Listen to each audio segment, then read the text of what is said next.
You're listening to Cosmic Cousins Soul-Centered Astrology. I am your host, Jeff Henshaw. Thanks for tuning in.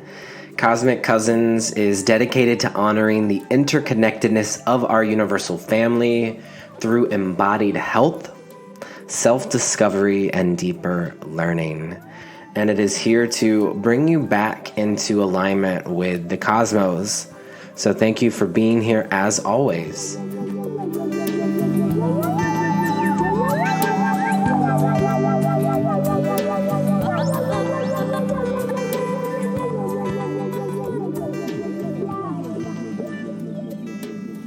Hey, Cosmic Cousins. Welcome back to another week of the podcast. This is Jeff Henshaw, astrologer and tarot practitioner, coming to you from a soul-centered astrological perspective. And this is our episode for the Leo new moon right here towards the end of Leo season in the year 2023. If you are listening to this live, the Leo new moon is Wednesday, August 16th at 2:38 a.m. Pacific Standard Time, found at 23 degrees and 17 minutes of Leo. If you're listening to this at a future date, this is totally okay. This is going to connect you to the energy of Leo in the year 2023. And there also might be some really great information for you regardless of when you tune into this podcast, because we have a really special guest on the show, which I am super geeked out about because it is an astrologer that I really look up to, Arielle Guttman. So this week with us on Cosmic Cousins, we have the legendary astrologer Arielle Guttman, who has been a practicing astrologer for 40 years and dedicated most of her astrology practice over the last 20 years towards studying Venus and her cycle. So Arielle Guttman is a master teacher and author on Venus cycles, Venus Retrograde, the Venus Cazimi, and the five-pointed pentagram that Venus forms in the sky. She is the astrologer known for coining the widely used term Venus star point. And so we talk about all of this and more in our conversation, so you'll want to stick around for that. The title of this episode is Venus star point, the cosmic kiss, which is another term that she uses to describe the Venus Cazimi. So we're going to connect in with that today. We also have a special song for you to listen to in honor of the Leo new moon by Cosmic Cousins listener Adrian Blanks. And also, we're going to connect into a little bit of embodied health, of course, as always, and I'll share with you a little bit of the intentions that we can be connecting in with for this particular lunation. So why don't we go ahead and bring our awareness to our body and our breath. This is something that we always do here on Cosmic Cousins, is to connect to the somatic practice that can also be intersected with astrology. So the new moon, right? The new moon is when the sun and the moon line up in the sky, and there's an opportunity for us to go within. You can think on the new moon, it is the dark night. So it can be a time to shed layers from the previous cycle. It can be a time to quiet the mind and also realign with some sort of intention. One way that we do that here on Cosmic Cousins is I will always offer you 3 phrases. These phrases will connect you into the archetype of whatever zodiac sign the new or the full moon is in. And so since this is the Leo new moon, we're going to connect in with Leo, which the phrases I have for us are I create, I desire, I will. I create, I desire, I will.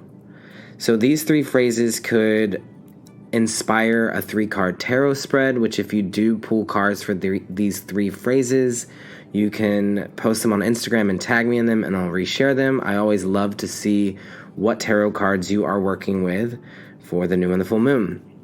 You could also use them to spark conversation or as a journal prompt, but either way, they're here for you as a mantra to act as a little metronome to the beat of whatever is going on in your life at this time.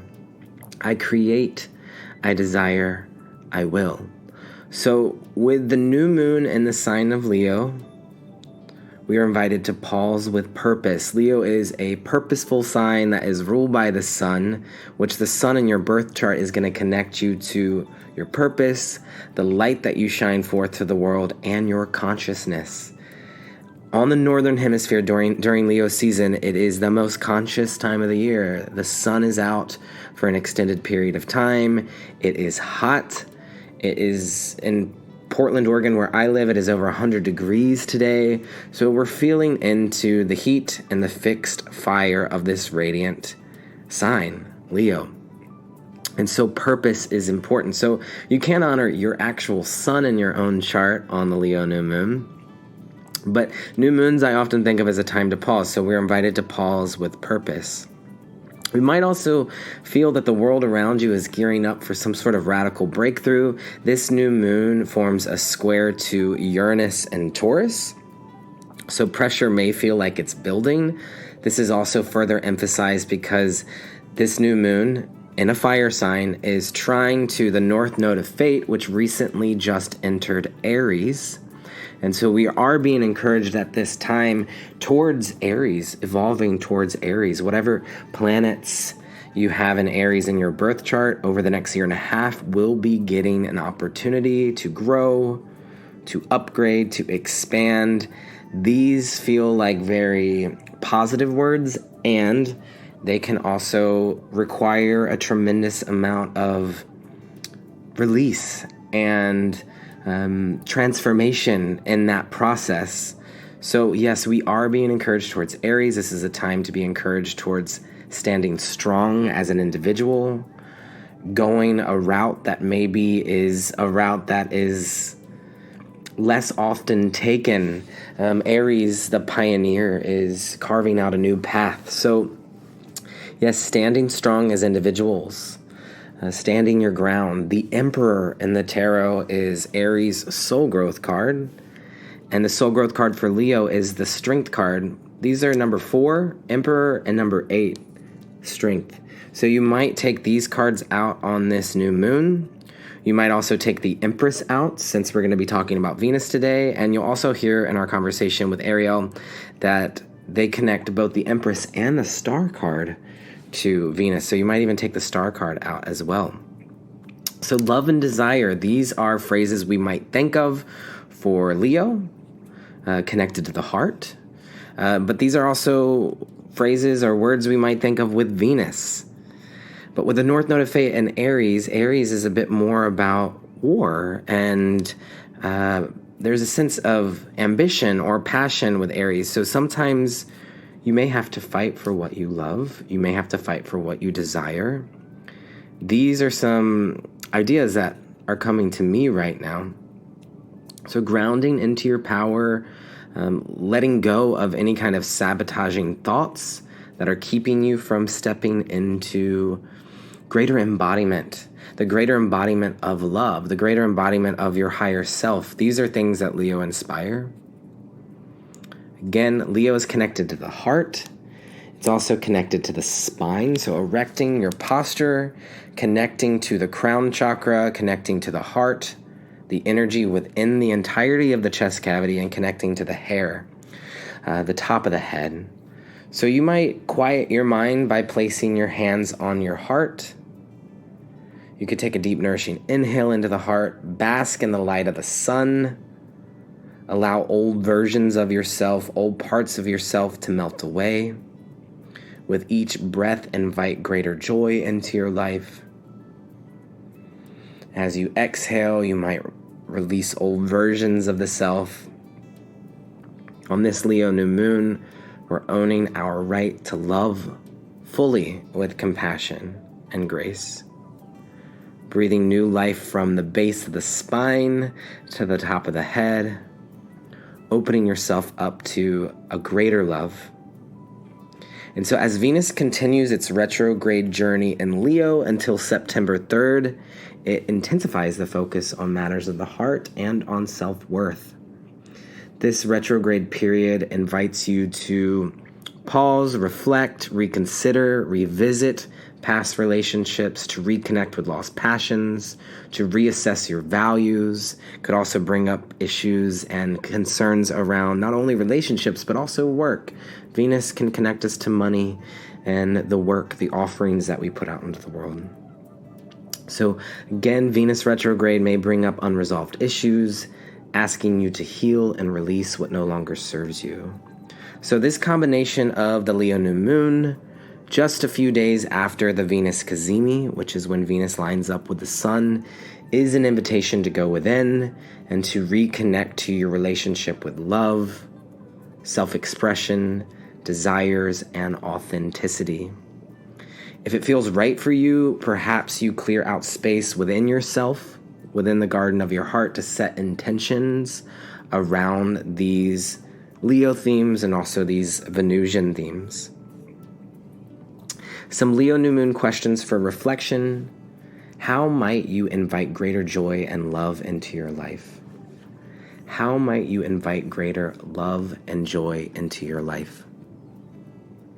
What might you let go of in order to create more space for growth?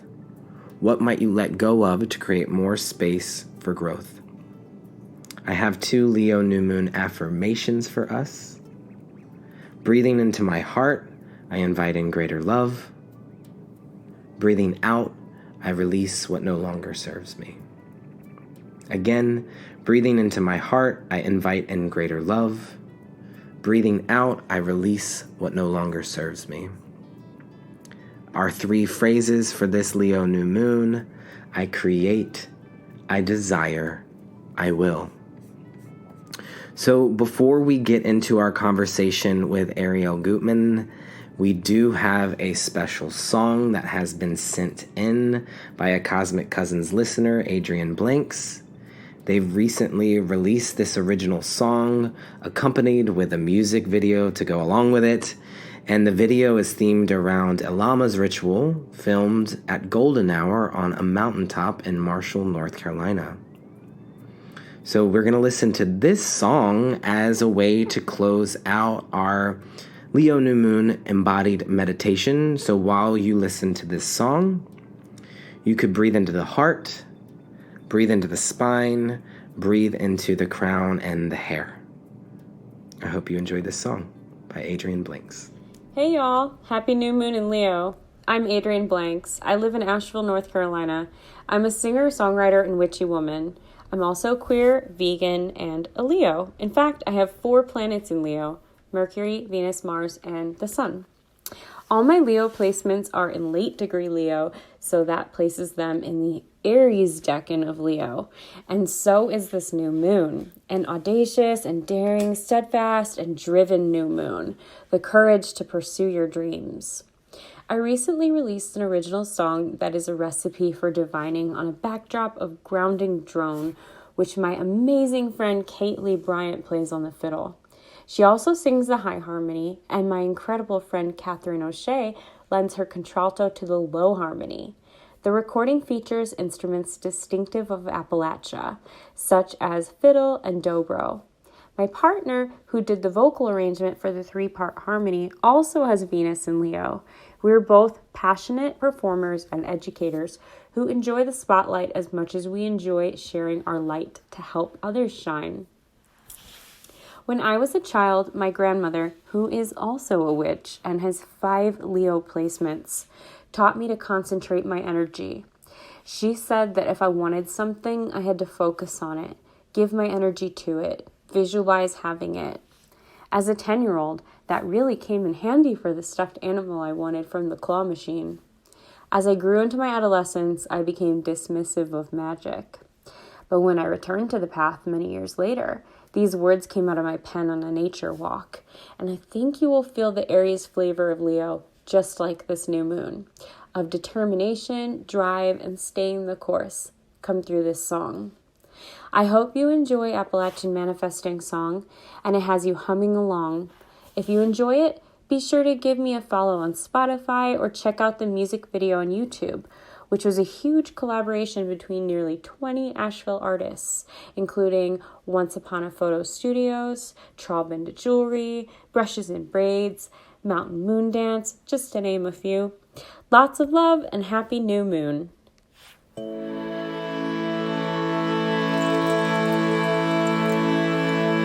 Somebody told me long ago, if you want it, will it so?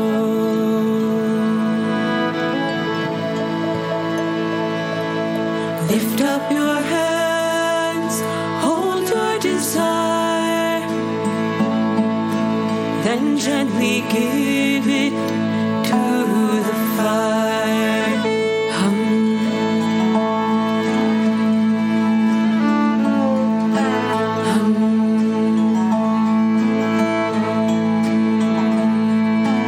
Mother was listening, she knows your wish. When the wind blows, she gives you a kiss. Give her an offering, plant her a seed. Enter the world and do a good deed.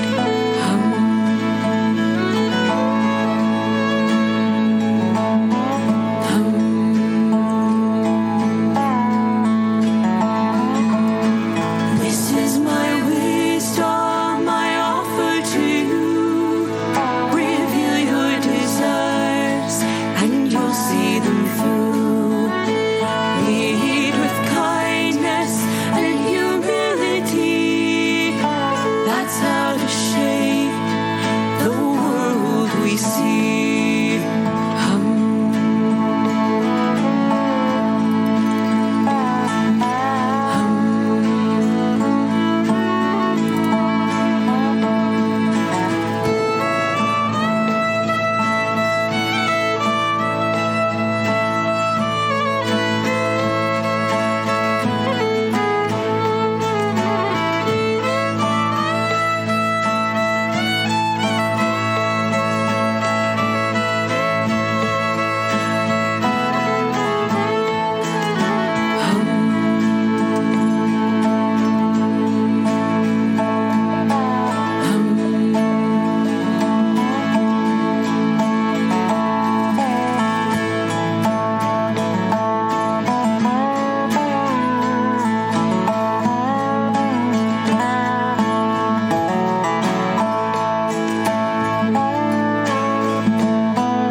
Mother was listening, she knows your wish. She knows your wish. She gives you a kiss. Give her an offering, plant her a seed. Enter the world and do a good deed.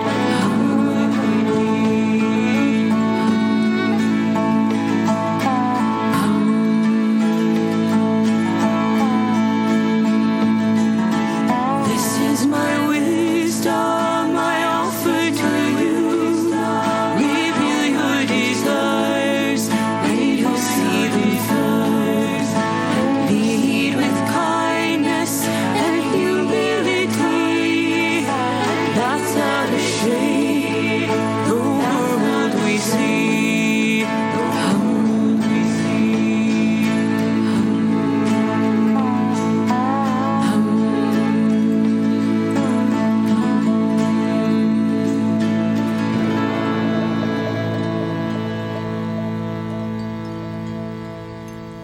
Thank you as always, Adrienne, for sharing your voice here with us on Cosmic Cousins.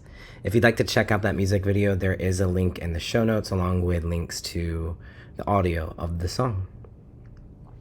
Before we get into our deep dive conversation on Venus with Arielle Guttman, I do have another announcement. I have a few announcements for you. The first one is, of course, I am a working astrologer and tarot practitioner, and I do have openings for readings and tarot healing sessions available. So this is one of the favorite parts of my job, is the opportunity to connect with other people, to gather one-on-one for conversations over Zoom with students and clients from around the world. So if you're looking for greater support on your journey, then I would be honored to hold space for you in this way through a deep dive astrology reading, a tarot healing session, or a 3 to 6 month mentorship, starting with me this autumn of 2023. If you have any questions, you can always reach out to me through email at jeff@brooklynfools.com. And if you'd like to support the podcast, you could become a Patreon supporter at patreon.com/cosmiccousins. There you will find, there are some workshops available for you. There's workshops available for you if you become a Patreon supporter. And also, I think I'm going to start including the visual of conversations that I have with people on the podcast on the Patreon for the show as well. More to come on that in the future. In addition, if you're looking for greater support on your journey, then I have an opportunity for you. For those of you who have followed Cosmic Cousins for a while, you know how important somatic embodiment and wellness are to my astrology practice. So in an effort to help facilitate your healing journey, I have teamed up with intuitive wellness educator and master Pilates instructor Tandy Gutierrez of Unicorn Wellness as an affiliate for their new magical mentoring offering. So if you sign up for Tandy's upcoming group magical mentoring using the link provided in the show notes or in the newsletter that I sent out with this episode, then you will also be supporting me as an affiliate as I continue to grow my practice and offerings. So if it calls to you, you could check out that link. And also, Tandy is going to share a little bit about Leo through a embodied lens as the wellness educator and master Pilates instructor that they are. They're also a tarot practitioner and work with astrology. So at this time, let's listen to this message from Tandy now on Leo energy. Hello, my loves. This is Tandy Gutierrez. I am a Taurus sun, a Leo rising, and a Pisces moon. I am a super fan of all things Cosmic Cousins, and I've had the honor of connecting with so many of you after I was a guest on the Aquarius full moon episode back in 2022. So right now we're in Leo season. An exalted Leo energy is liberated, heart, expansive love without conditions, unconditional love, and pure confidence. Leo rules the heart and the spinal column. It's all about feeling like someone's got your back and like you've got someone else's.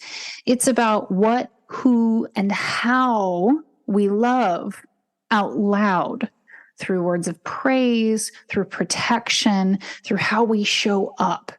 And when it comes to wellness and when it comes to workouts and movement and body conditioning, embodiment, Leo is strong and fierce and needs to keep its strength up. They do, after all, rule the jungle. This energy needs a balance of cat-like reflexes, supple, sexy, fluid strength, and, not to be forgotten or left out, rest. Remember how much time they spend just laying around. Their flex alone keeps most predators at bay.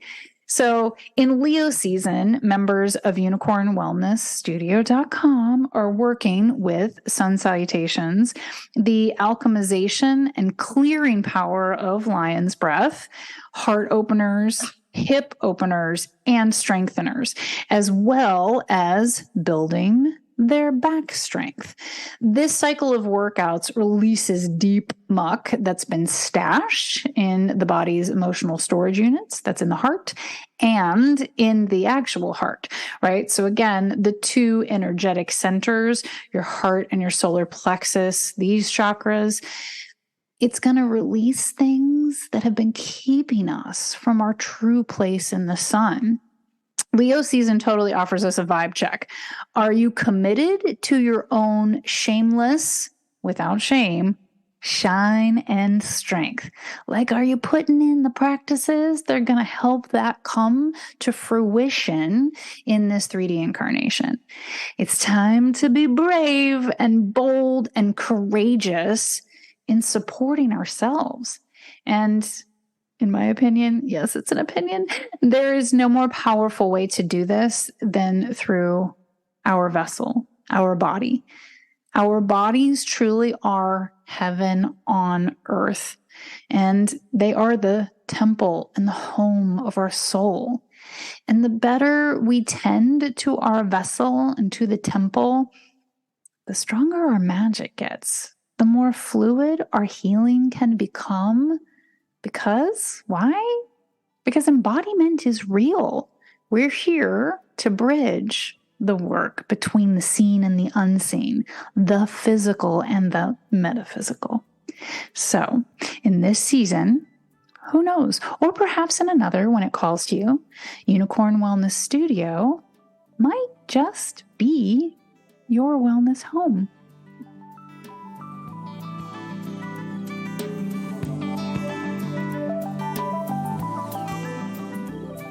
Again, if it calls to you, you could check out the link in the show notes and sign up to be a part of Tandy's magical community. And using the link in the show notes would also connect me as an affiliate. At this time, we're ready to transition into our deep dive conversation with the one and only Arielle Guttman, who is an astrologer, legendary astrologer, who has dedicated their second half of their career, the last 20 years, towards studying Venus and her cycles. And yeah, the rest you'll learn during our conversation. So why don't we go ahead and tune into this conversation with Arielle Guttman now.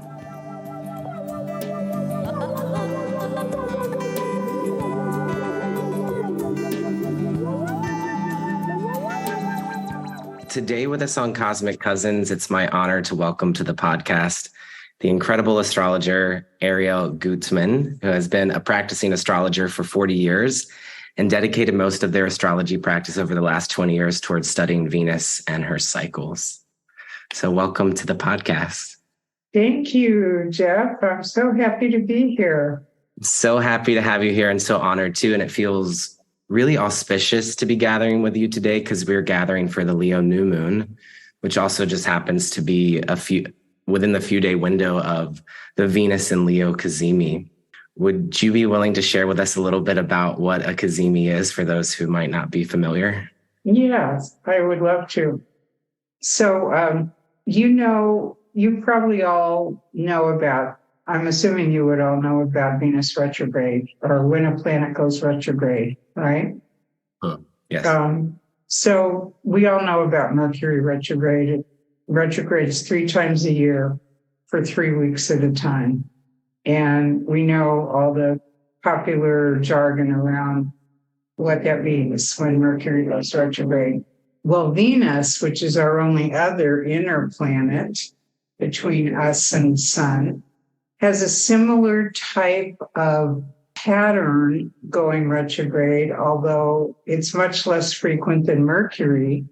Venus goes retrograde about once every 1.6 years, 19 months, 1.6 years to be specific, or to be even more specific, 584 days. And that's a synodic Venus cycle. So every 584 days, or if you'd rather measure it in months or years, you can use the previous numbers. But halfway between the Venus retrograde cycle, and Venus goes retrograde for approximately 40 days, closer to 41, and sometimes even more than 41, but it's usually, if you're not counting the stationary day of retrograde and the stationary day of direct, in between when it's actually moving backwards, it's about 40, it's closer to 40 days. So halfway through, and there's a lot of symbolism all over, all kinds of spiritual texts, religious texts, and ancient writings about what 40 days is all about. And so I believe in my research, I when I was compiling the information for the book, I realized that this has got to be connected to the Venus retrograde cycle. But anyway, halfway through the Venus retrograde, she meets up with the sun, Venus and the sun. It's called the kiss of Venus, or the cosmic kiss. And it's also called Cazimi, Cazimi. Cazimi is actually an Arabic word meaning in the heart of the sun, when a planet is in the heart of the sun.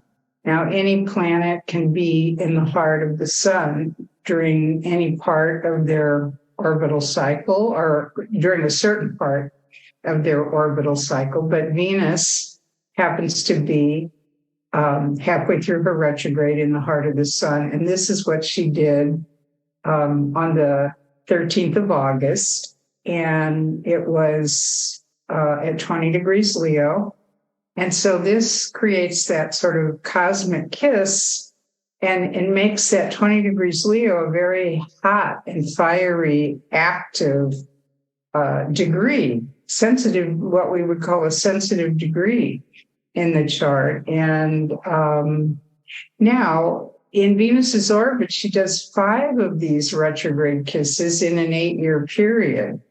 So, or Cazimis. So that produces a beautiful 5-pointed star within an 8-year period. And that's the whole premise of my work, is delving into the Venus star, when she does it, why she does it, how she does it, what it means, what the 5-pointed star means for each of us that we were born with, because it is something that I now overlay on everybody's astrological chart to take a look at, what is it saying in their chart? What's it emphasizing?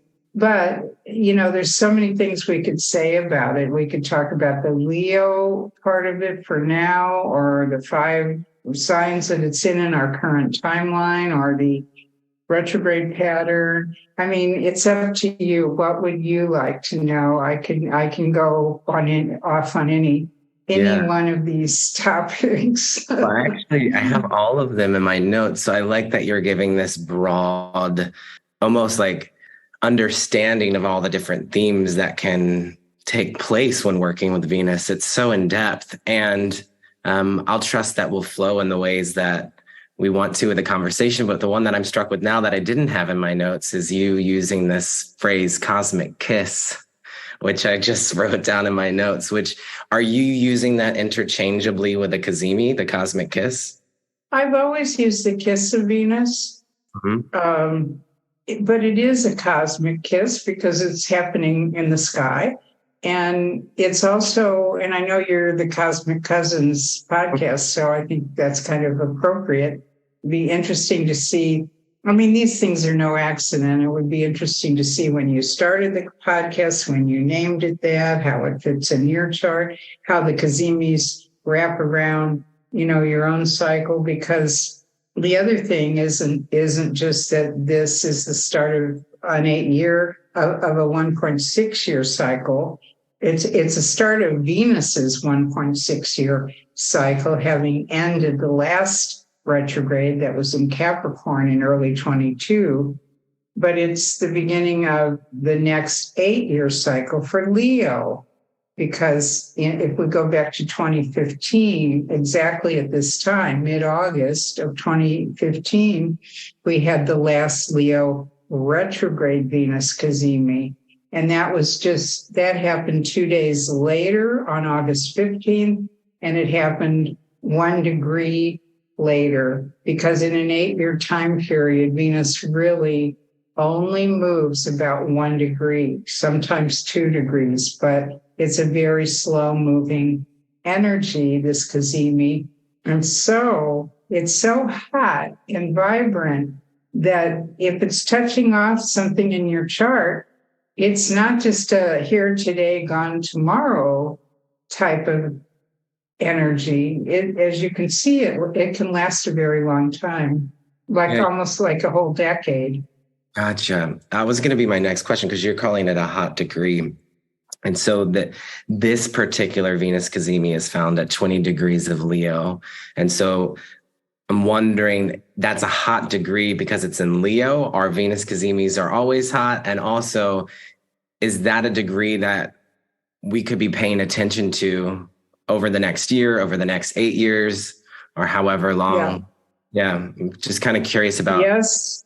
Yeah. Yes. And yes. It's a hot degree because it's the Cazimi.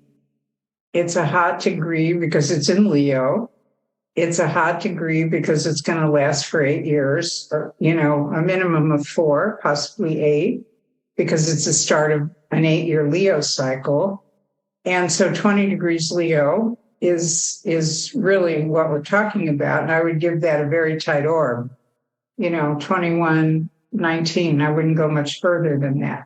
Even though the retrograde of Venus is extending all the way from 12 to 28 Leo. So anybody that has planets in the last 2/3 of Leo is going to be getting this whole Venus theme this year repeated to them 3 times. First when she was direct, then now in her retrograde, and then again when she goes direct in early September, it will pass through one more time. So when a planet goes 3 times over one of your own planets or something really important in your chart, like an ascendant or, heart of fortune or something else, that's important. That's making a statement. That's activating it. That's giving it a lot more energy. So but then, you can also look at 20 degrees of any sign that you might have. This particular Venus Cazimi in Leo isn't exactly like the one in 2015. It's got a lot of similarities to it. That was at 21 Leo. That was the summer that the Supreme Court granted the Same-Sex Marriage Act. And Jupiter was in Leo that year with Juno. Jupiter is the higher courts, the law of the land. Juno is the goddess of marriage. So when planets are wrapped inside of a retrograde cycle like this, especially Mercury and Venus, because Mercury and Venus are like our down-home earthy planets. They really kind of give us, like what's happening in our neighborhood type of thing. What's happening here? And so when the outer planets kind of move into it, it's great. And also Uranus was in Aries then, 8 years ago, trining, making a harmonious aspect of trine from Aries to that Leo Cazimi. And so Uranus is sort of a breakthrough, revolutionary kind of idea, or as was the case, trining Jupiter, which was also in Leo, bringing it into law. This year is different, and I've talked about that a little bit. Uranus is squaring this Venus Cazimi this year. And when I was looking ahead at this earlier in the year, I was wondering if there was going to be any pushback to that law or any threats to it, or if there were going to be any states that, or even the higher court that might say, because with Uranus squaring it, there might be people saying, okay, have we gone too far? Is this too extreme? And is there going to be pushback? So I don't know. I haven't kept up with that, but I'm saying that Uranus is involved again with the Leo Cazimi, only this time in a square instead of a trine. And I don't know, maybe you have some ideas about that. Yeah, so this has been historically a more challenging year for the LGBTQ community. The Human Rights Campaign actually, for the first time ever, and I think their 50 plus years of being an organization, declared a state of emergency for the LGBTQ community, particularly in relationship to the trans community, and a lot of laws that have been passed this year. So I find that interesting. sometimes anecdotes can be really helpful, like personal ones. I want to share with you a really interesting anecdote I have from this Venus retrograde. And particularly I'm of interest in it right now because I've been a working astrologer for about 6 years now. So this is my first time really becoming, I've been practicing for about 10 years, but had my astrology practice for about 6. So this is my first really conscious repeat of a Venus retrograde in the same sign, because it was around 2015 when I started really becoming aware of Venus retrogrades. And so essentially my best friend from 8 years ago just moved from New Orleans to Portland, where I live, and we've been reconnecting this summer. But what's been really interesting about it is that we happened to go out to the river one day, and about 8 years ago, I was much more queer expressive. Like I'd go out and club and things like that, but I've been more interested in developing my career as an astrologer. So I haven't been as creatively expressive, which is very Leo. But my friend brought these 2 40-inch mermaid wigs out to the river, and we were like doing a photo shoot, and someone came up to us and was like, "Hey, did you know there's a mermaid parade next weekend? You should come to the mermaid parade." And I looked at Joelle and I was like, this is so wild, because in 2015, it's the only other time in my life I've been to a mermaid parade before. And we were in the news it was at Coney Island in New York. We were in the news as mermaids. And then we went to a mermaid parade 8 years later during this Venus and Leo retrograde, and we were on the news again in Portland. So I've only been to a mermaid parade twice, and it happened to be during Venus and Leo retrograde with the same person in a completely different part of the world. So that's what's I love it. And now you're talking to somebody named Arielle who has a little mermaid named after her. And no, I'm, not named after her, but I remember when the internet started coming in really strong, and I had a website called Arielle.com instead of the one I have now. And I had these little girls from all over the world that found that and emailed me and said, "I can't believe there's somebody else named Arielle. I can't believe I found you." So I collected all these emails from all these Arielles. I had about 100 of them. And I sent out a group email to all the Arielles and said, "Hey, Arielle, meet each other." That's amazing. So that was back in about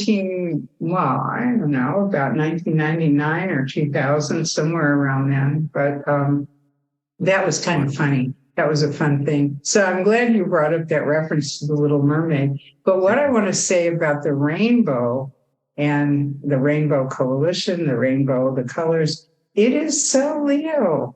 It is so identified with Leo. When else would this sort of thing with the legislation? I think the whole sort of gay rights movement, in terms of the activism of it, is really associated with Aries.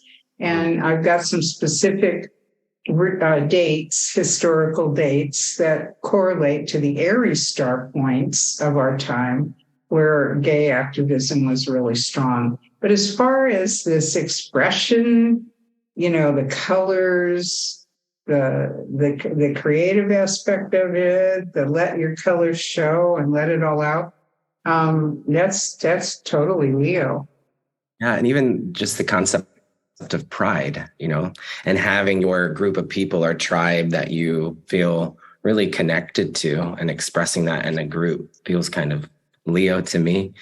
So the Cazimi, in the heart of the sun, is what you're saying Cazimi means and translates as, which is Leo's ruling planet. So there feels like a particular strength to a Venus Cazimi in Leo, just intuitive. Mm-hmm. Do you... More so for the sun. I mean, the components of a Cazimi in this case are Sun and Venus. So depending on where the Cazimi is, one of them has more strength, possibly, if you look at traditional rulership in astrology. You can look at it that way. The last Cazimi was not a retrograde. It was October 22nd, 2022. And it was in Libra. It was the first Libra Cazimi for 150 years. So, and it's going to be with us for the next 100 years. So it was kind of a landmark event as well.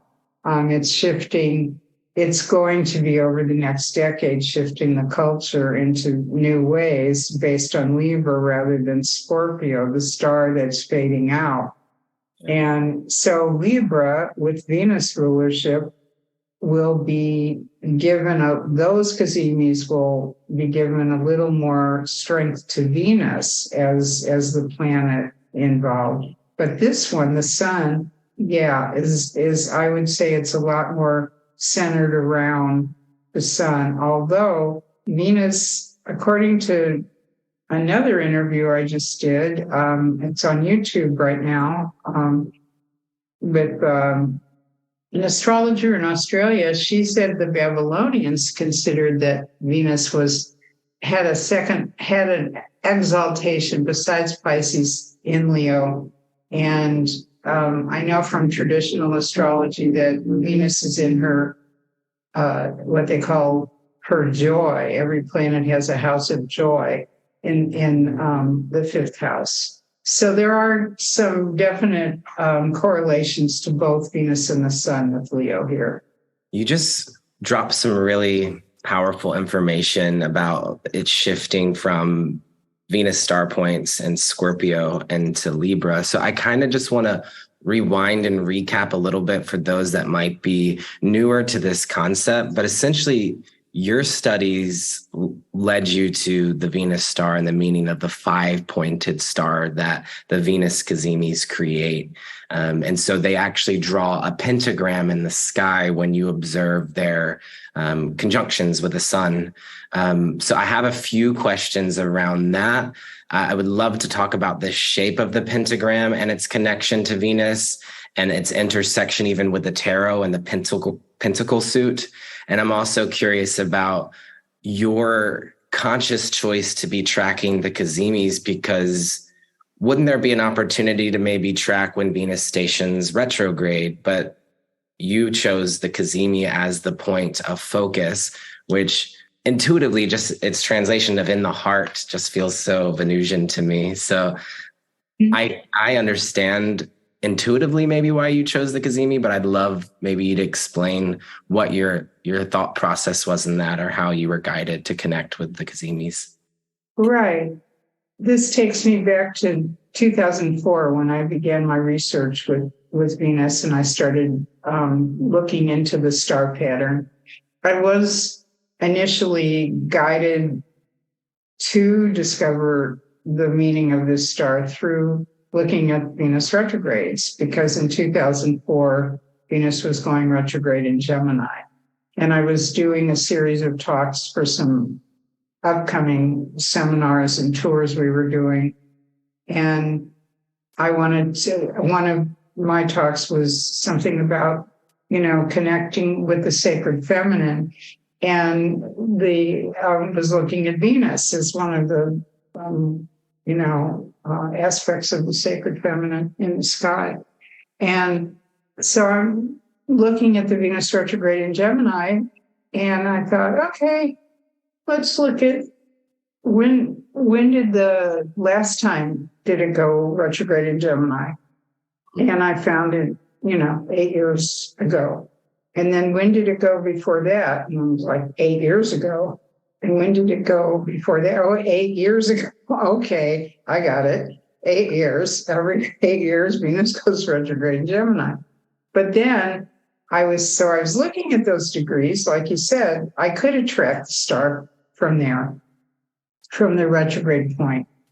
But what is the real meaning of this star that I believe I came to was that when it is in the heart of the sun, I mean, you could track it from retrograde to retrograde, you'd still get a 5-pointed star, a pentagram.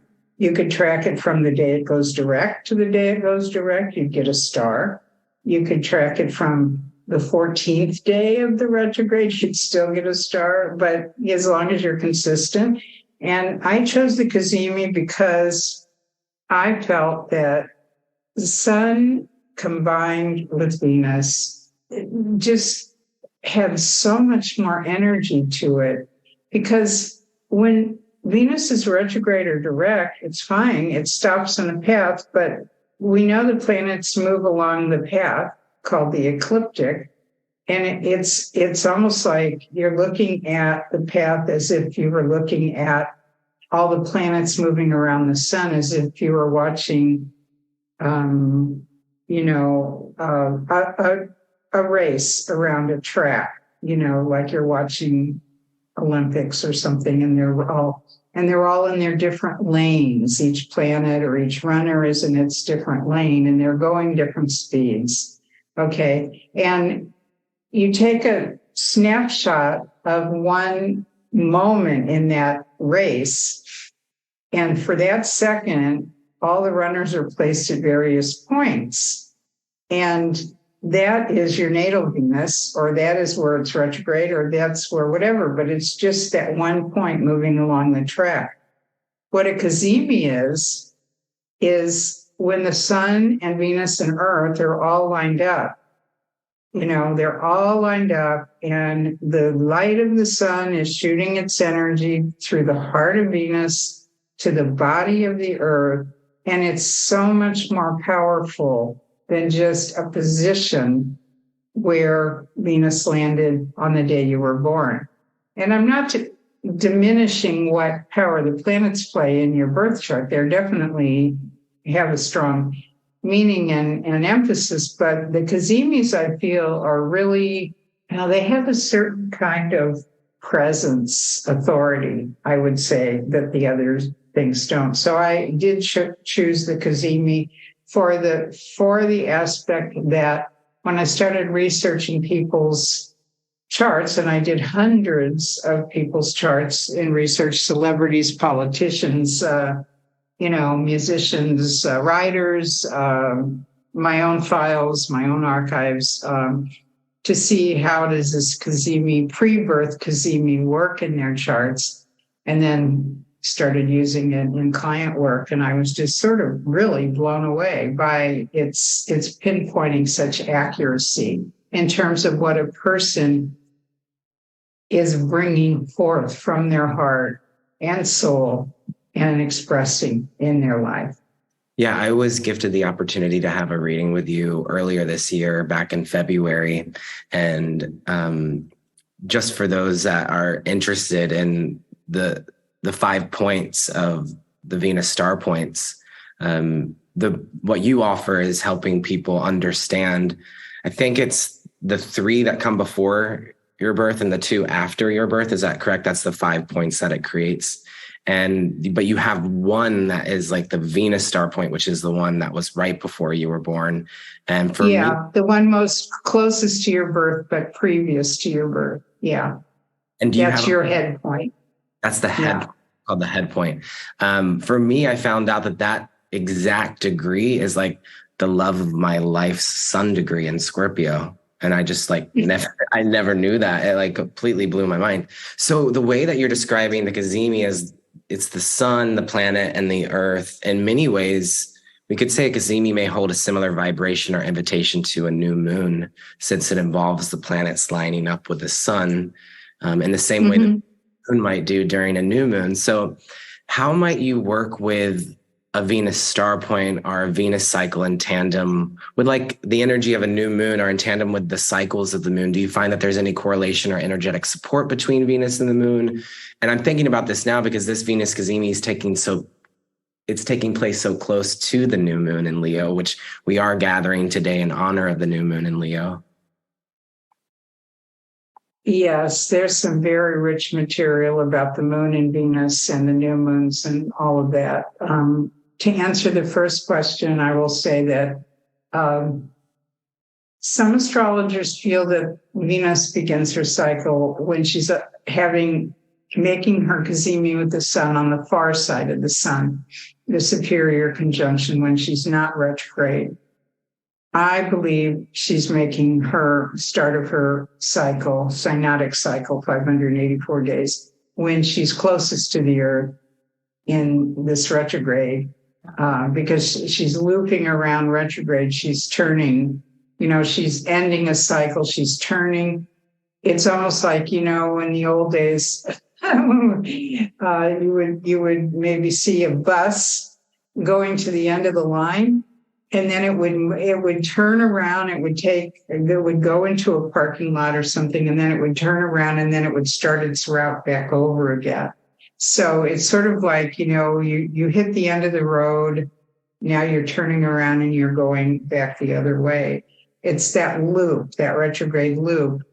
But so I feel it's this retrograde cycle, Cazimi, is connected very much to the new moon, to like what a new moon would be. Only a new moon covers a period from 1 month to the next.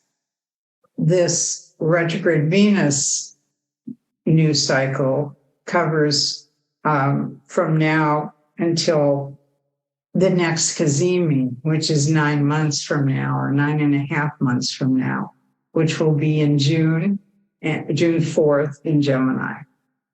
So that won't be retrograde, because her pattern is every other one is retrograde, every other one is direct. So it's the cosmic heartbeat: direct, retrograde, in, out, that sort of thing.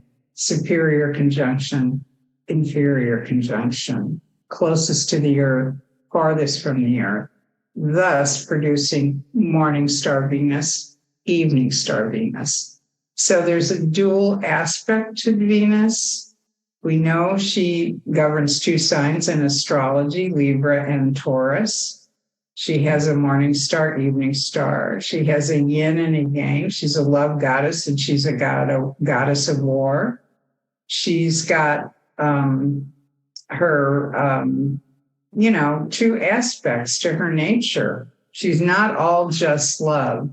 She has two manifestations that is created from her. And the other deeper thing that you mentioned about the moon, when Venus conjoins the moon at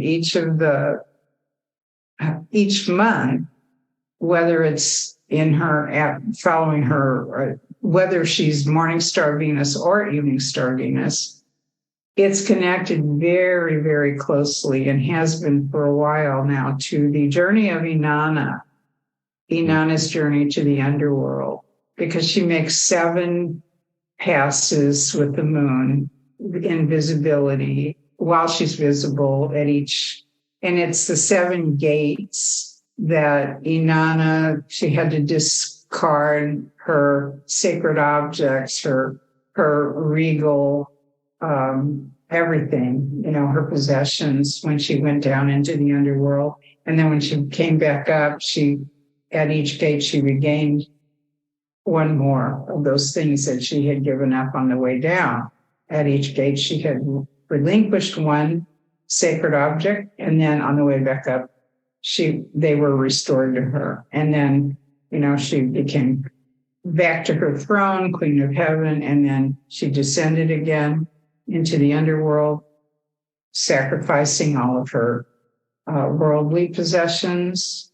And there's so many ways you can interpret that myth, but it has been demonstrated by many astrologers that is Venus and the moon, and that it is very much connected to the journey of the sacred feminine. But everybody goes through it, not just women, everybody goes through it, because it's part of all of us. Yeah, so I love that you were connecting us how you feel a particular resonance with the Venus retrograde cycle, and the Cazimi is like maybe this kind of similar vibration to a new moon.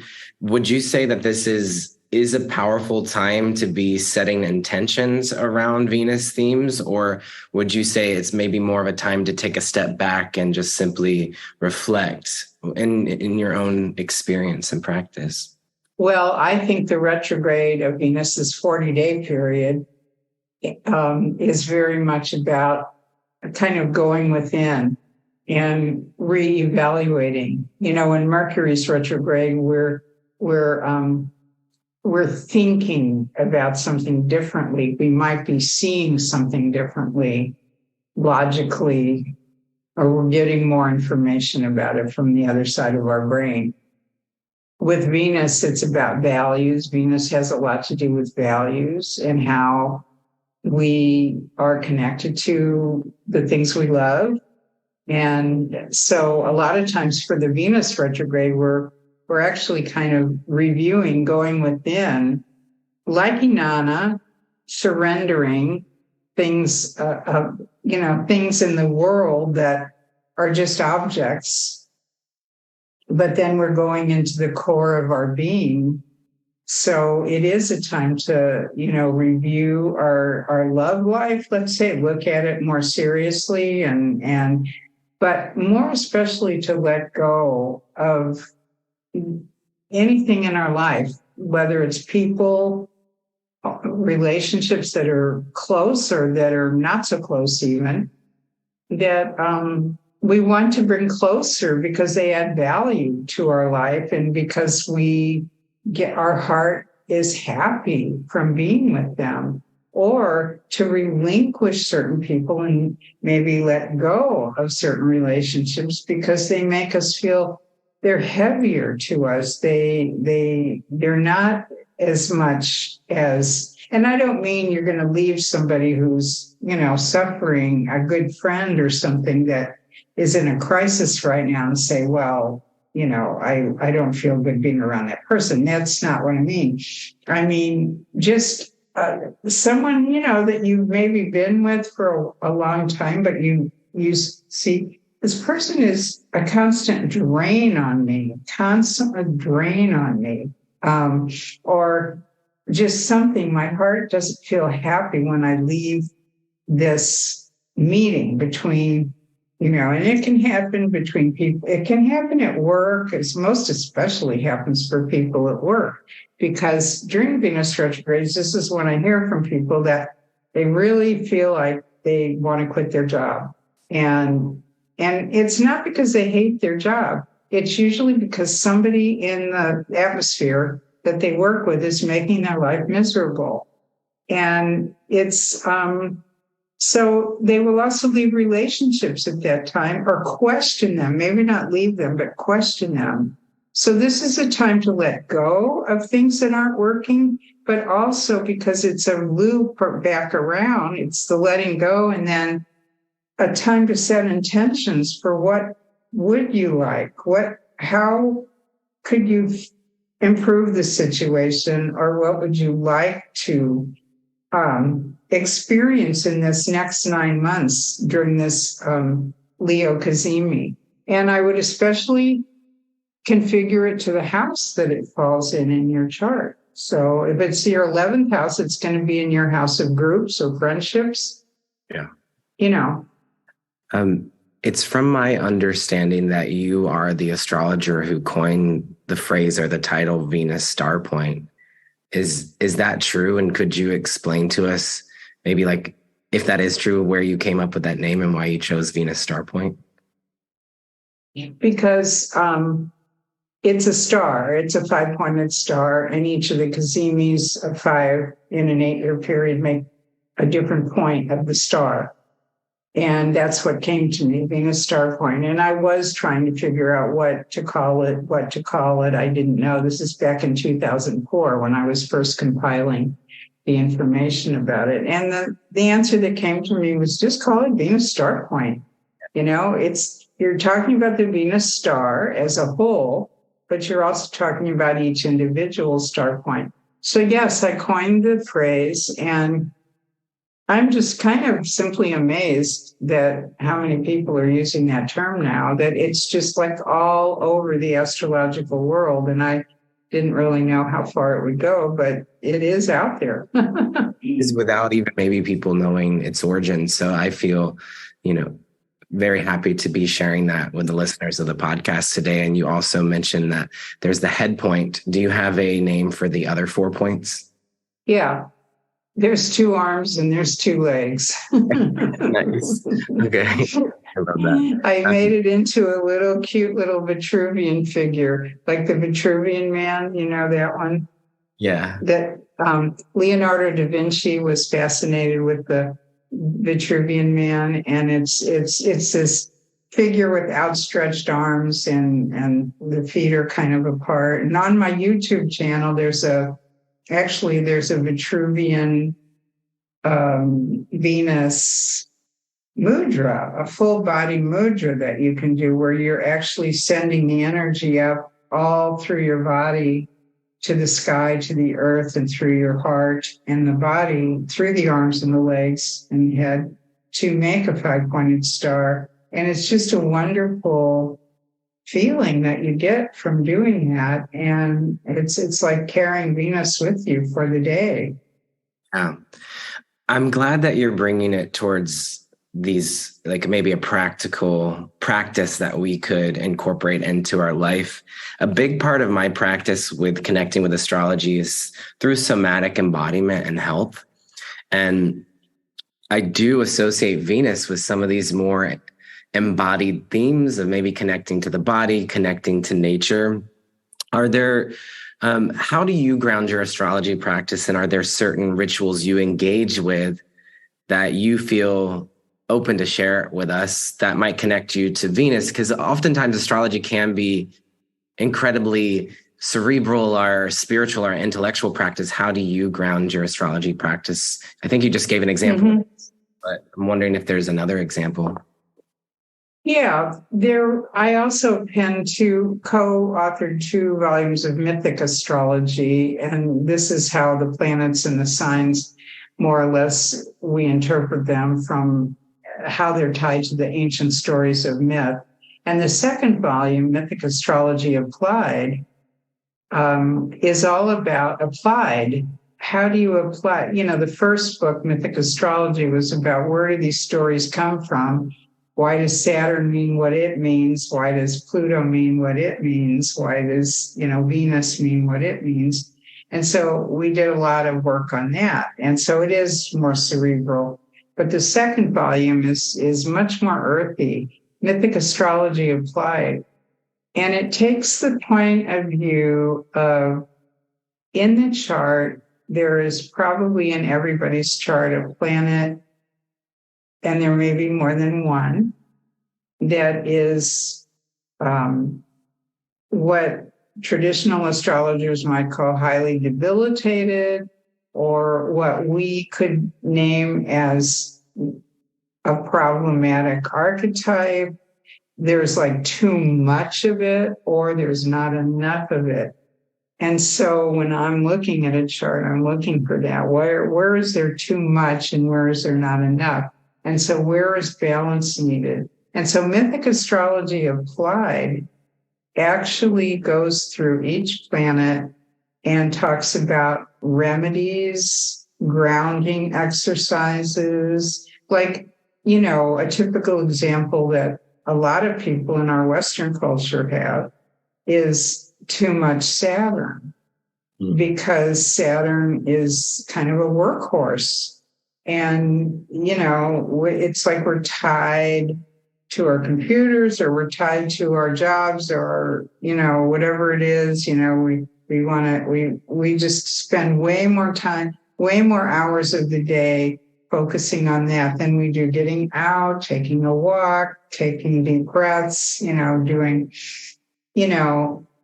things that kind of balance body, mind, spirit. So that's one example. Uranus might be the other. You're too wild and off course and a little bit, all over the place. And then you need more Saturn to kind of ground you and organize you and get a schedule going, things like that. So there's all kinds of remedies that I do. So yeah, when I'm looking at a chart, I try to think about, where is this person needing balance? Where is there healing that, we're looking at? But now, that's how I always used to read charts. But now, having the added insights of the Venus star and the 5 points, it's really easy to go right, because those 5 points are going to take me right to a place in the chart where, we can work with. We just start talking about it, and then the person is like, right there on what it's all about and what they can do. But yeah, there are grounding practices for each planet. There are I also brought in dreams, like if you're a dreamer, because I work with dreams quite a bit in an archetypal sense. Are you a dreamer? And if so, what archetypes showed up in the dream? What planetary, could you give them a planetary or sign association?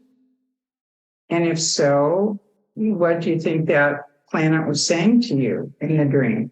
So yeah, there's all kinds of ways to approach that.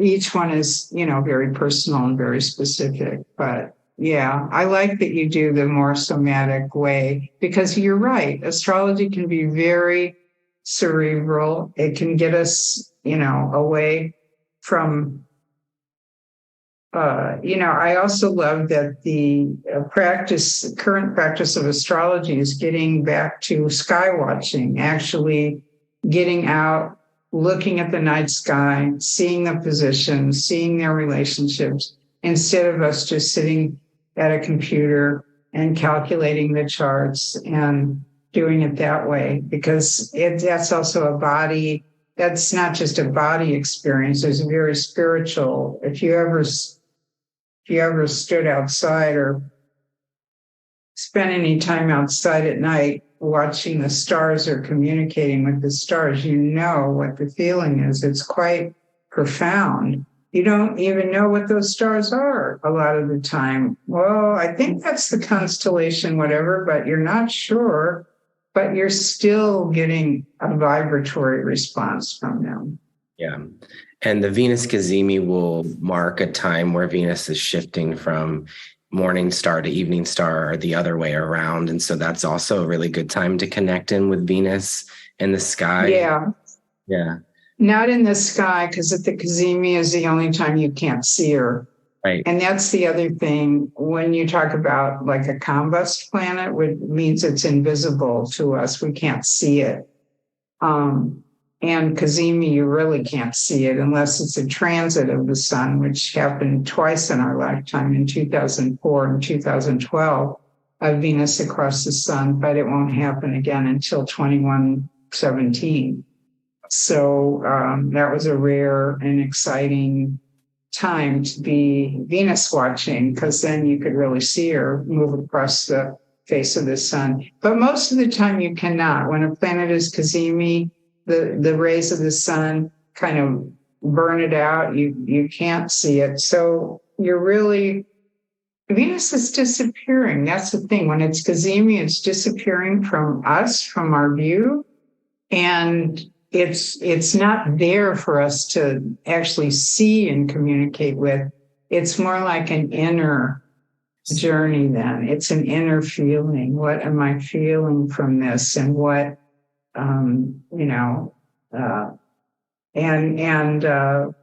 some really good things can come out of that. Mm-hmm.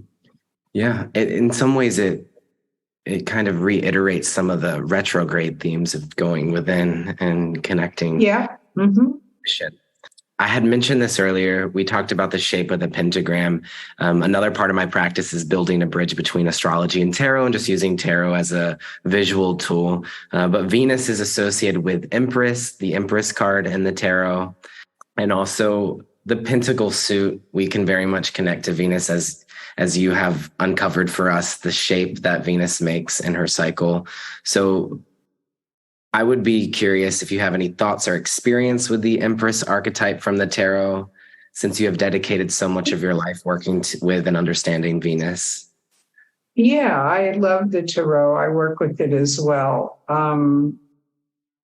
The Empress is only one aspect of Venus. It's her earth goddess form. It's related more to Taurus, the fertility of the earth and the abundance of nature and the beauty around her in the physical world. And I would say that the other card in the tarot that is definitely related to the other aspect of Venus would be the star card. It would be the woman that's pouring forth the energy waves from the stars down to nurture humanity, because that's Venus on the far side of the sun in her superior conjunction in the stars, dancing in the stars, and basically providing the sort of role of the muse, of the somebody that inspires artistic creativity and maybe opens up pathways for spiritual exploration and that sort of thing. Yeah. Well, the Empress and the Star are very much connected in the tarot. For one, when you line up the major arcana cards, they're in the same column. So they're in the same triad family, which is the Empress, the Wheel of Fortune, and the Star. Okay. And you shared a number earlier that it was like 500 and something. Do you remember what that number was? 584 days for the Venus cycle, synodic cycle. I added up the digits in my mind and we got 17, which was the star card. So I was thinking about the star when you shared that cycle earlier. So I love that you're bringing the star card in.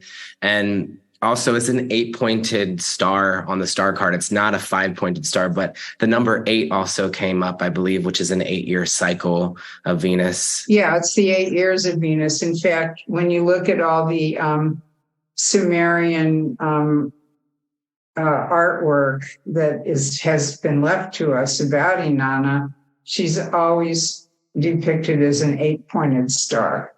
And it incorporates her 8-year, that it takes 8 years to make her star.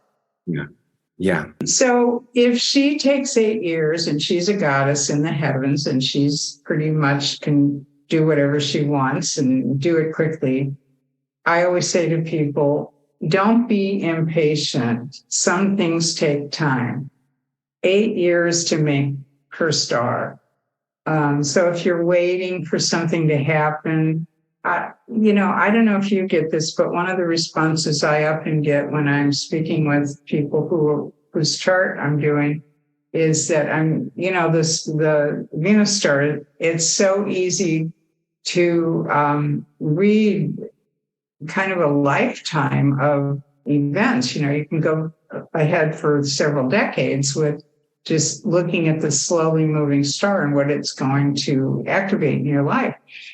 And so I'll say, the Venus star is coming to your Venus in 2030. And they're like, 2030? Do I have to wait that long for a part? Yeah, girl.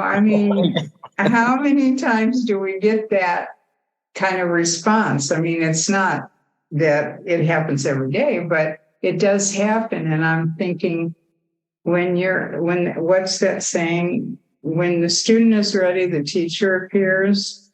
When you are ready, the partner appears. When you have built your home, your inner temple, and you have a very firm center, resting place for yourself and all of that, and your life is steady and grounded and balanced, your partner will come. Yeah. And I'm also thinking about how you said there's 2 sides to Venus. And so maybe there could also be another side of when you allow yourself to let go of the things that you're attached to and the settled life that you've been creating and go after some sort of adventure or desire, a partner might come too. Maybe there could also be another side to that, because you said Venus is connected to both peace and war. Earlier, you were talking about the 2 sides of Venus. So I'm also curious about, for those who might, I don't know, have the South Node in Taurus or something, or in Libra, might actually be learning more about North Node in Aries. And I'm thinking about the North Node just shifting into Aries. And yeah. It's time for us all to kind of suit up and get out there and go on an adventure. North Node in Aries. For sure. I was thinking about how the North Node in Aries was at the same degree as Venus when she stationed retrograde. It was 28 degrees of Aries, 28 degrees of Leo. So I've just been kind of thinking about that. Yeah, yeah. And the last Libra Cazimi was 29 Libra, the last Venus Cazimi. So there's a connection with where the nodes are now and where that last Cazimi was, and also this Venus retrograde. And also they're bringing Pluto into it too, because Pluto's at 29 Capricorn. So, this is, it's fascinating when you break down all the pieces, This has been such a rich conversation. I have so many more questions for you, but I'm also mindful of time, because you also shared with me that this is a very busy time for you as someone who's dedicated their life to studying Venus. So during Venus retrograde, you have a lot of people reach out to you. It makes me almost say, I lived in New York for a bit, and it makes me think of like Fashion Week or something when it's just like a really busy. Yeah, exactly. Yeah. When it's Cazimi month, for me, I'm like over the top, because there's always, people wanting, to have information about it. But I'm glad to teach it and share it. And I know you have questions, because we all do, and I still am learning from it. I've been with it now since 2004. So what's that? 18, 19 years already that I've been working with Venus, 19 years. I still get new insights on it. And, as an astrologer, you're going to never stop learning. You're going to keep getting insights year after year. But that's why it took me 7 years to even put it all down in paper and get it into a book. So I don't expect people from, our 1 hour conversation get it all figured out. But I will say that if you are intrigued by our discussion today, there are lots of resources out there available to study it. There are the books, and there are all the videos on the channel, on the YouTube channel, and there's a course you can take to become certified in, and you don't even have to become certified. You can just take the course to learn about all the aspects of it. There's so many ways to go deeper. But I think the most important way for astrologers to learn anything is to just watch what's happening in the sky. Where's the planet? What's it doing to either your chart or somebody's chart you're working with? And what is the actual manifestation as above, so below? That is always the correlation in astrology, and it never really fails. And yet, though it never does, after all these years in astrology, I still go, oh my goodness, wow, that was, can you believe that? And yet we know that that's what probably should have happened, but, still we are surprised and delighted at the synchronicity of it all, that, what the planets are saying is actually happening. Yeah. I love that you are, sharing, because you're coming up on your 20-year anniversary of working so deeply with Venus. It was 2004 when you began that journey. Yep. What you received at that beginning of time, if I remember correctly, on your website says information began streaming through you. And what you received was that you were told that this is a body of knowledge that might take a full century for people to really grasp. So, yes, of course, in our conversation, this is just the opening of the doorway here for you. And it's humbling to hear you say that you're still learning with each conversation that you have. Yeah. I think we never stop learning. Yes. Before we close out our time, I did have one question that I think is really important for a lot of people to be reflecting on right now. But oftentimes on Cosmic Cousins, I will use people's birth charts or their sun, moon, rising combo to spark inspiration for dialogue and conversation.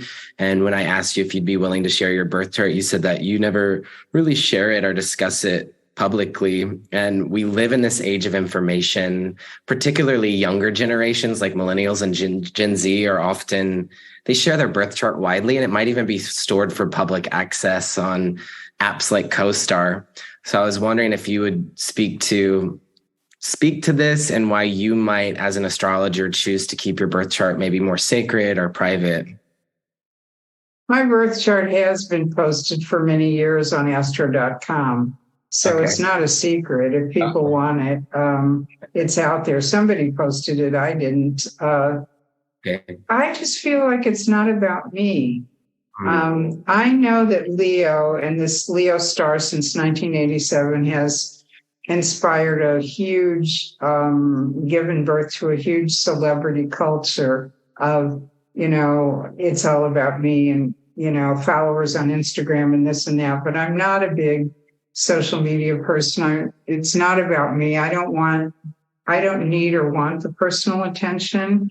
It's more about what I've learned. And at heart, I'm a teacher and a writer, and a counselor of astrology to help people on their path.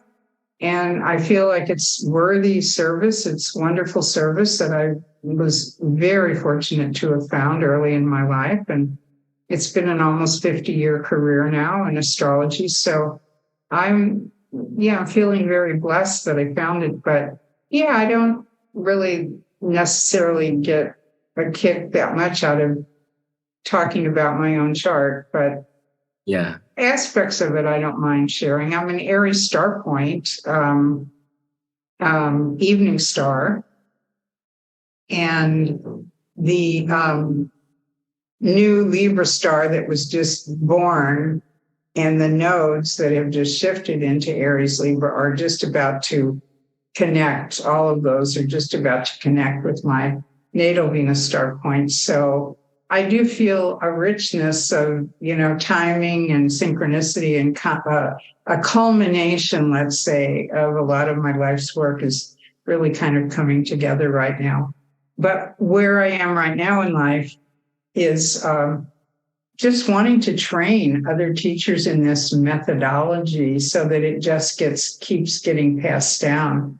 And that's what my endeavor is right now, is to inspire people to want to learn about it and then ultimately, become certified teachers in the method and pass it on, pass it down. Yeah. So if someone was interested in studying that method, where might they find you? Oh, my website is sophiavenus.com. Sophia is with a PH, SOPHIA, Venus.com. And my books are there, all the media, lots of tools for learning. My website has upcoming events if you want to, join in person or on Zoom. But that's, and Venus Star Rising is actually the name of the print book. It's available through Amazon, and the ebook is called, available on Kindle, is called The Venus Star Point. So either one of those, and if you're just starting out, you might just want the Venus Star Point. It's an abridged version of Venus Star Rising, which has all the maps and graphs and charts and astronomical orbits and images of it. But if you just want to get straight to the heart of the chart, you could go to the Venus Star Point. You would go to the ebook. So those are good places to start. Yeah. So if you're feeling called to work with the Venus Star Point and get some cosmic kisses, you can go to sophiavenus.com, and I'll put links up in the show notes to that too. And are you still offering one-on-one readings? I am, but I have about a 3-month waiting list right now. So people are emailing me every day. I get email requests to be put on the waiting list. So I do respond to them. At one point I had hundreds of people on the waiting list, and I've been going through them each month, trying to get through another bunch as I can. I mean, I can't, I only have so much time for readings, but as I told another astrologer who interviewed me recently, I don't want to stop doing readings altogether because I feel that this is where you've got your boots on the ground. This is where you really see how it's working in people's lives. And if you get too far away from that and just become very cerebral in your teaching and theory, then you're not really connecting to the practical side of it and to where people really need it, in their day-to-day life. So I like that aspect of it. Yeah, I love that. And I said earlier that I had the opportunity to sit down with a reading for you. And I kind of want to just share with you a little synchronicity around it because it's really interesting. But you were saying in order to get a reading with you, you're usually like 3 months out. And so I think back in October of last year, I scheduled a reading with you for February of this year. And when I booked the reading, I had no idea that I was going to be moving this year. And it just so happened that the first morning I woke up in my new apartment was when my reading was scheduled with you. And so I woke up, it was like 7 a.m. because you're in another part of the world. And it was like my first morning here. So that was already, I always associate you with like that moving day. But what is wild, and is also like the book into this, is that 6 months later, unexpectedly, I had a new opportunity arise around housing, and I broke the lease earlier this year. And when I emailed you about the potential of gathering for this podcast episode, you responded and said that you were only available to meet on August 14th. And when you said that, I took a deep breath in because that's actually my final day in this apartment. And you might see behind me that my entire apartment is empty. So I gathered with you the first morning and my last morning in this space. Oh my goodness. Yeah. It has something to do with your Scorpio star finding beginnings and endings. I think so. Yeah. And so you kind of represent this gatekeeper for me in this experience. And it also feels like a bit of confirmation for me that everything is unfolding in divine order. And I share this story with you, not to seek what you might think it mean, but rather as an opportunity to just reflect on the magic and synchronicity of astrology. And I'm sure that you experience that a lot just working with Venus so closely. And if you have any memory or something that's coming to mind right now as a synchronicity that you've had, it could be a cool way for us to combo. Yeah, I don't know. I mean, looking at your chart, I might get some hits on that, but I know that having this be your last day and the Cazimi just having happened, and you're in the middle of this new moon, and the last one was February, which was the Aquarius cycle.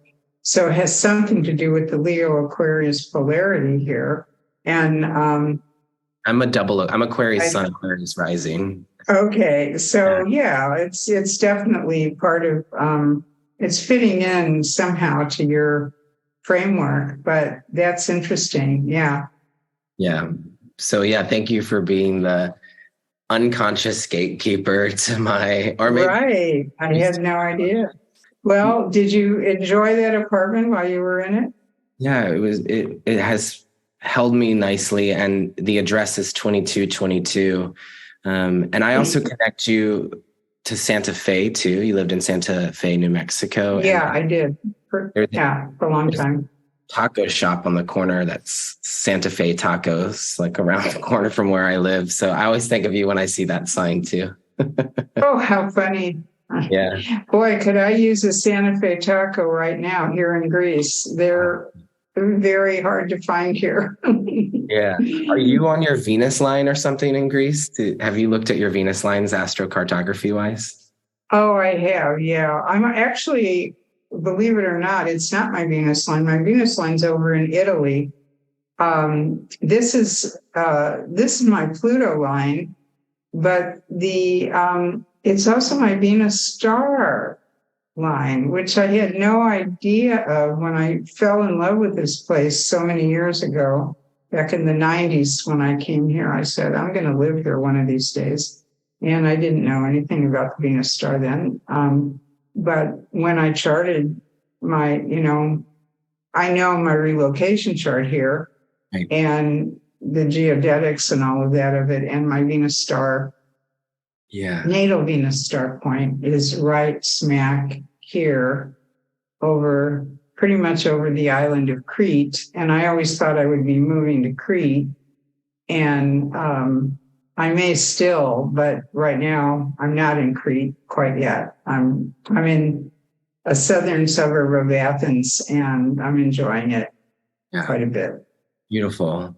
Are you in collaboration at all with anyone that makes software around having like the Venus star point lines, astrocartography, or actually having glyphs for those 5 points that could just be turned on in a chart? I could be. I've persuaded software developers in the past to put certain things in. Like in the beginning, nobody had geodetics, and I was working with geodetics, so I got the one of them to put it in, and then others followed. And what else did David Cochran's program, Sirius software, maps the 5 points of your star so that you don't have to look it up. You can actually do somebody's chart, and you can get a diagram of the head, the 2 hands, and the 2 feet, and the degrees. And so he did that. He programmed that in for me. I've asked Solar Fire to please put the Venus star 5 points into there, and they told me they would, consider it or have a meeting about it. But that was years ago, and I haven't seen any progress since then. So I don't know what's happening with that. But there's also a program, free software that you can download called, I think it's called Planet Dance. That is a program from the Netherlands, and it has the 5 star points on it too. Yeah. But as far as the astrocartography of plotting your 5 star points, no, I just have to mentally calculate that in my head and figure it out. Well, I imagine we'll be seeing advancements with the software and technology over the years to come that have been inspired by your work, and we're continually inspired by your work. So thank you so much for carving out space in your life during your Venus Cazimi Fashion Week moment to be here with us on Cosmic Cousins. And Fashion Week, yeah. Thank you. It's been really a pleasure. You asked very good questions, and, good luck with your move. Thank you so much. And we're all sending you a big cosmic kiss from Cosmic Cousins. Love blast. Okay. And I will say back to you, a Pisces, which in Greek means and likewise to you.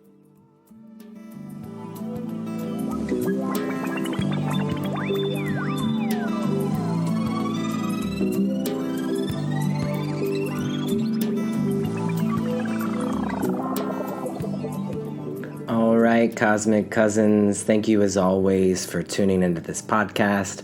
Without you, this show would not be possible. If you enjoy the content, you could always rate and leave comments and reviews. You could reshare on social media, sign up for the bi-monthly newsletter, or become a Patreon supporter of the show at patreon.com/Cosmic Cousins.